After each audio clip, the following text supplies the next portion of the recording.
Bab ke-41. Dengan senang hati Sally menyerat koper berisi baju-bajunya keluar dari kamar. Seorang pelayan segera mengambil alih koper tersebut dan membawanya turun ke lantai bawah. "Kau senang, sayang?" tanya Raditya sembari tersenyum dan menggandeng tangan Sally. "Senang sekali, Mas. Terima kasih telah mengabulkan keinginanku. Aku kira kau sudah tidak peduli lagi padaku." Sally memeluk lengan Raditya yang juga sudah siap dengan koper berisi baju-bajunya. Kedua koper milik mereka dibawa oleh pelayan ke bawah. Dan di sana sudah ada Nyonya Rosita dan Tuan Adnan yang menunggu. Nyonya Rosita masih terlihat kurang setuju dengan kepergian Raditya dan Sally dari rumah. Tetapi dia tidak berani menentang keputusan Tuan Adnan yang malah mengizinkan Sally dan Raditya pindah. "Awas ya kalau di rumah baru nanti kau masih jadi istri pemalas. Urus anakku dengan baik, seperti aku mengurusnya selama ini." Nyonya Rosita menatap tajam pada Sally yang sudah sangat jengah pada ibu mertuanya ini. "Sudah pasti, Mah, saya pasti akan mengurus Mas Raditya dengan baik," jawab Sally dengan wajah datar yang semakin membuat geram Nyonya Rosita. "Radit, ikut Mama sebentar. Mama ingin bicara denganmu." Nyonya Rosita menarik tangan Raditya menjauh dari Sally dan Tuan Adnan. "Apalagi sih, Ma?" Raditya merasa risih dengan sikap ibunya yang terkesan berlebihan. "Dengarkan Mama, kau tidak boleh kalah oleh Sally. Jangan mau disetir sama dia dalam hal apapun. Kau harus menjadi pengambil keputusan di segala bidang. Jangan jadi suami penurut yang takut istri. Mama tidak suka kau terlalu lembek sama dia."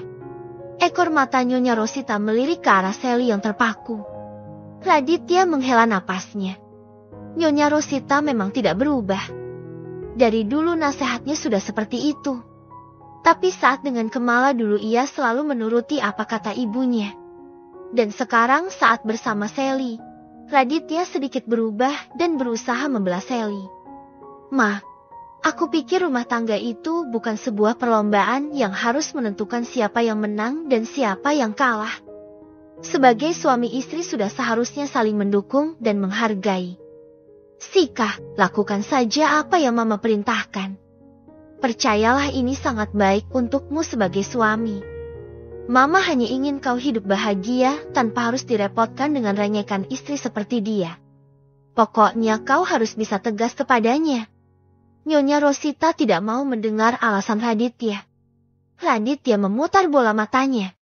"Iya, Ma, aku akan melakukannya." "Bagus." Nyonya Rosita mengacungkan dua jempolnya.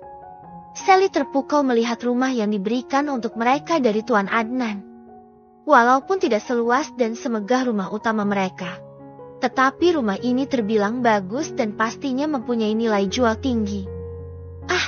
Akhirnya kita punya rumah sendiri, Mas." Sally menghempaskan tubuhnya ke atas sofa. Raditya tersenyum. Ia sangat senang karena pada akhirnya ia mempunyai aset atas namanya sendiri. Satu persatu aku akan mengambilnya dari Abhian. Mungkin saat ini baru satu rumah, tapi nanti perusahaan itu akan beralih ke tanganku, batin Raditya. Raditya melirik ke arah Sally yang masih terpukau dengan rumah yang akan mereka tempati. Ada bagusnya juga wanita itu merengek minta pindah kalau pada akhirnya dia mendapatkan warusan rumah ini. "Terima kasih, Mas. Aku senang sekali bisa tinggal di sini bersamamu." Sally menggelendot manja pada Raditya. "Iya, sayang." Raditya tersenyum penuh misteri. Sebelah tangannya merengkuh bahu Sally. Ia mengusap perut Sally dengan lembut. Semoga anak yang dikandung Sally menjadi pemulus jalannya mencapai apapun yang diinginkannya. Di tempat lain, "Mas, dokter bilang kita berdua tidak ada masalah. Tapi apa kau yakin kau ingin aku hamil secepatnya?" Kemala dan Abhian keluar dari dokter kandungan sore itu. Setelah restu didapat dari Tuan Adnan, Abhian dan Kemala akhirnya memutuskan untuk segera mempunyai anak. Dan sore ini mereka baru saja memeriksakan kesuburan mereka dari dokter kandungan di salah satu rumah sakit ternama negeri ini. Hasilnya, mereka berdua dalam keadaan sehat dan subur. Aku ingin kita segera punya anak. Umurku sudah sangat cukup untuk memiliki anak. Kau harus janji untuk melahirkan anak-anak yang lucu untukku. Abhiyan menggenggam tangan Kamala dengan erat dan berjalan keluar dari dalam rumah sakit tersebut. Namun baru saja mereka berjalan beberapa langkah, tiba-tiba terdengar seseorang memanggil Abhiyan. Abi. Sontak Abhiyan dan Kamala menoleh ke arah sumber suara. Ada seorang perempuan cantik berlari ke arah Abhiyan dan langsung memeluk pria itu. Abi, aku tidak menyangka kalau akan bertemu lagi denganmu di sini. Aku sudah lama mencarimu. Aku pikir kau masih di Amerika. Perempuan itu memeluk Abhiyan dengan erat. Abhiyan terlihat syok dan untuk beberapa saat lamanya pria itu hanya terbengong dan membiarkan wanita itu memeluknya. Kamala mengerutkan keningnya. Siapa sebenarnya perempuan ini? Kenapa tiba-tiba memeluk Abhiyan? Kamala memindai sosok perempuan yang masih memeluk Abhiyan dengan erat dan seolah tak peduli dengan dirinya yang berdiri di samping mereka. Perempuan berambut sebahu itu memakai rok plisket selutut berwarna krem dan t-shirt berwarna putih dengan cardigan coklat muda yang membalut tubuhnya. Penampilan sederhana tetapi wajah gadis itu terlihat sangat cantik. Abhiyan, aku sangat merindukanmu. Wanita itu akhirnya mengurai pelukannya dan menatap lekat wajah Abhiyan penuh kerinduan. Sepasang mata indahnya melihat penuh haru ke arah Abhiyan. Cup. Satu kecupan singkat mendarat di pipi Abhiyan. Kamala terhenyak melihatnya. Abhiyan mengerjapkan matanya. Kesadarannya baru saja kembali. Ia menatap wajah perempuan di depannya. Dan Abhiyan pun tampak terkejut. Violet, kenapa kau bisa ada di sini? Tanya Abhiyan dengan bingung. Panjang ceritanya, Bi. Ada banyak hal yang ingin aku ceritakan padamu. Bisakah kita bicara sebentar saja? Aku juga ingin menumpahkan kerinduanku padamu.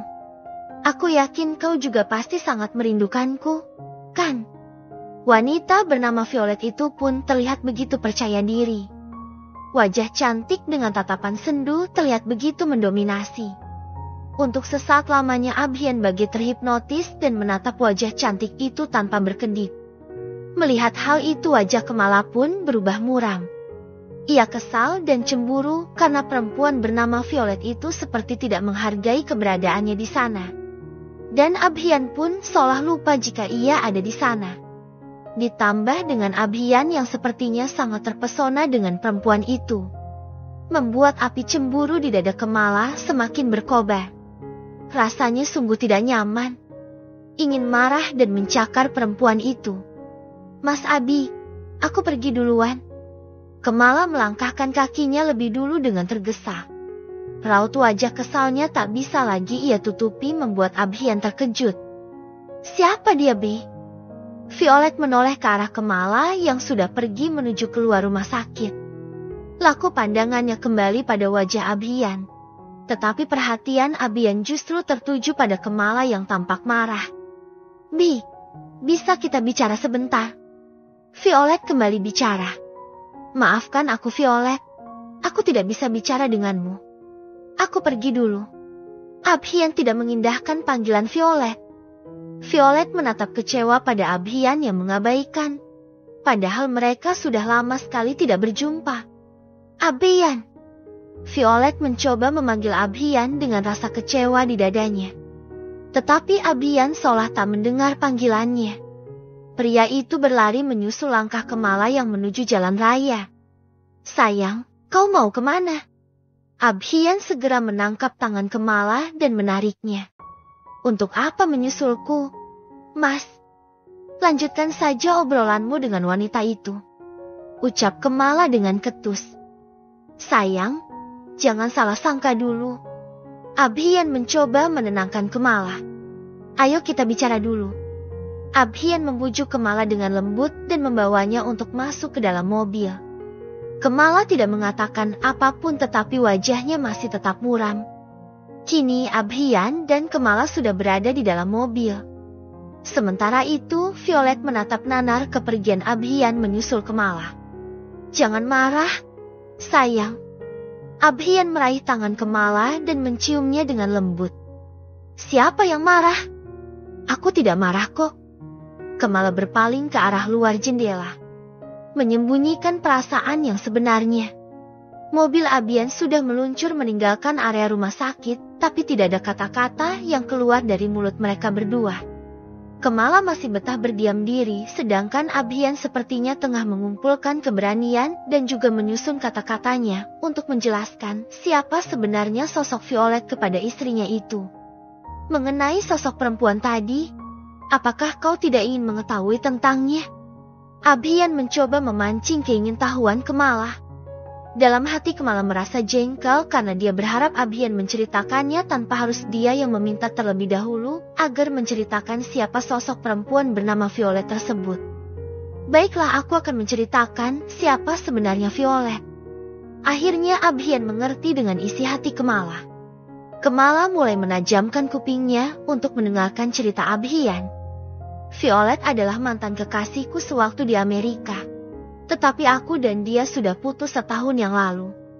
Dan bahkan aku tidak menyangka kalau akan bertemu dia di sini. Abhian mulai bercerita. Kamala mengalihkan pandangannya. Ia memicingkan kedua matanya menatap Abhian. Dan Mas Abi masih cinta sama dia. Kau pikir kalau aku masih cinta dia, aku akan berada di sini bersamamu? Abhian malah balik bertanya dengan nada lembut. Ia tahu kalau Kamala tengah cemburu. Kamala tergugu. Ia melirik ke arah Abhian yang kini menepikan mobilnya. Bohong. Dia cantik. Mustahil kalau Mas Abi sudah tidak mencintainya.